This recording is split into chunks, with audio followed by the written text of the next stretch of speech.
네, 오늘 뉴스라 잡기에서는 기도원을 찾은 신도들을 상대로 예언자 행세를 하며 돈을 받아 챙긴 70대 여성에 대한 이야기를 전해드립니다. 이 여성이 붙잡혔는데요. 네, 이 여성이 13년 동안 받아온 돈만 해도 10억 원이 넘습니다. 이승훈 기자가 나와 있는데요. 네. 사람들이 속아 넘어갈 수밖에 없는 그런 이유가 있었나요?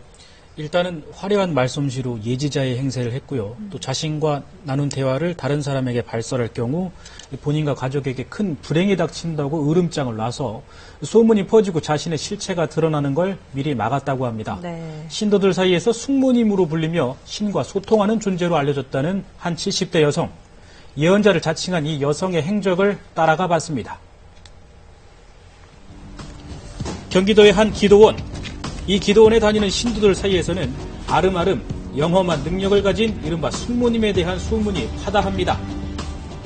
누가 그래도 어찌도 모르고 그 사람이 기도해주면 영혼이 낫고 기적이 일어나고 이런 얘기가 있다고 그러더라고. 나도 들은 소리지. 8년 전쯤 이곳에 기도를 다니던 김모 씨도 숙모님에 대한 이야기를 듣고 깊은 감명을 받았다고 했습니다.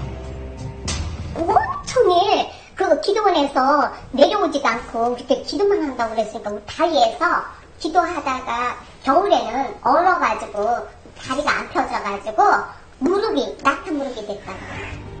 늘 기도하면서 하나님과 소통하는 사람으로 알려진 숙모님. 하지만 숙모님은 만나고 싶다고 해서 만날 수 있는 그런 평범한 사람이 아니었다는데요. 제가 어떤 분이냐 얼굴을 안 보여줘야만 하나님이 그 사람 너무너무 영적으로 맑고 깨끗하고 이러기 때문에 가려놓으셨다. 저는 본 일이 없어요. 7, 8년 동안 얼굴을 한 번도 본 일이 없고. 또 다른 신도인 주부 박모 씨 역시 지인으로부터 숙모님을 소개받았습니다. 갑자기 집안에 우관이 생기면서 걱정스런 마음에 숙모님을 수소문해 전화통화를 시도한 박 씨. 대화를 나눈 박 씨는 소스라치게 놀라게 됩니다. 처음 통화하는 자신의 집안일을 꿰뚫어 보듯이 하나하나 알아맞혔기 때문이라는데요. 말하지 않은 것도 알고 이랬는데 하나님이 보여주던데 네 그랬다면서? 그래서 나는 그때 당시에 하나님이 보여줬나 어떻게 알지? 이렇게 신통방통한 숙모님의 능력을 확인한 박 씨. 그 뒤로는 숙모님에게 의지해 집안 대소사를 의논하기에 이릅니다.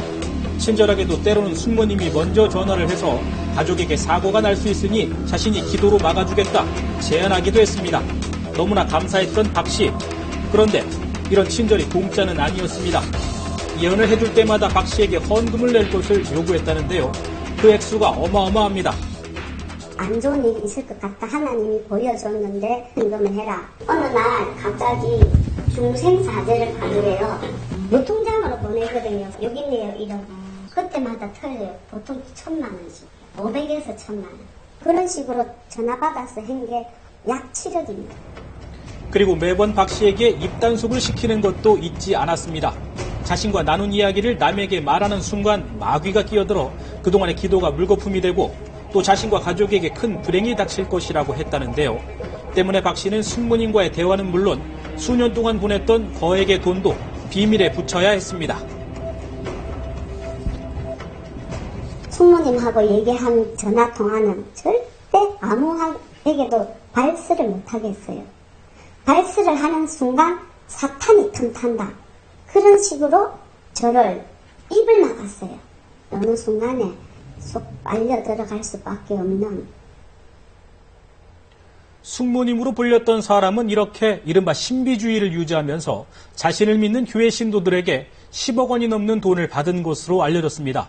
물론 이것도 경찰 조사를 통해 밝혀진 액수만입니다. 개인 자격으로 이런 거액의 헌금을 요구한 이 여성, 과연 정체는 무엇이었을까요? 영험하게만 했던 숙모님. 그런데 지난해 한 피해자의 폭로로 그 실체가 조금씩 드러나기 시작합니다. 무리한 헌금 요구에 부담을 느낀 한 피해자가 지인에게 고민을 털어놓으면서 숙모님의 행각이 탄로난 겁니다. 너무 경제적으로 파탄에 이를 정도 힘들어하면서 고민을 하다 보니까 조금씩 이야기하다 보니까 너도 그랬어? 나도 그랬어? 그때는 기도원에 있다 알고 그때는 산에 있다고 그 시간이 좀 이렇게 행적이 안 맞는 거죠. 그 의심을 사게 되는 거죠. 이런 얘기가 알려지면서 같은 피해를 입었다는 사람들이 하나둘 늘기 시작했습니다. 사람들의 판단을 흐리게 했던 숙모님의 독심 능력도 알고 보니 사전 뒷조사를 통해 치밀하게 짠 각본이었다고 하는데요. 알고 봤더니 항상 오빠가 먼저 숙모하고 통화를 내 상태를 다 얘기한 다음에 숙모가 저한테 전화해가지고 오빠도 자기 예숙모하고 통화한 얘기를 저한테 얘기 안 하고 저도 말을 안 하고 뒤늦게 속았다는 사실을 안 피해자들, 경찰이 조사했더니 비슷한 피해자가 무려 30여 명 정도, 정식으로 고소한 3명의 피해 금액만 10억 원에 이를 정도입니다. 해외로 나갔다 들어온 뒤 얼마 전 경찰에 붙잡힌 숙모님은 일정한 직업이 없는 72살의 여성 이모 씨였습니다. 제가 하나님의 은사를 받았어요. 그 은사가 어떤 겁니까? 항상 기도를 하면은 이제 구사되게 되어서 하나님이 이렇게 되어져요. 이 씨는 사람들에게 사기를 치지 않았다며 혐의를 부인하고 있는데요. 자기네가 은혜를 받고 싶어서 한 거지 내가 강제적으로 해라는 건 하나도 없습니다.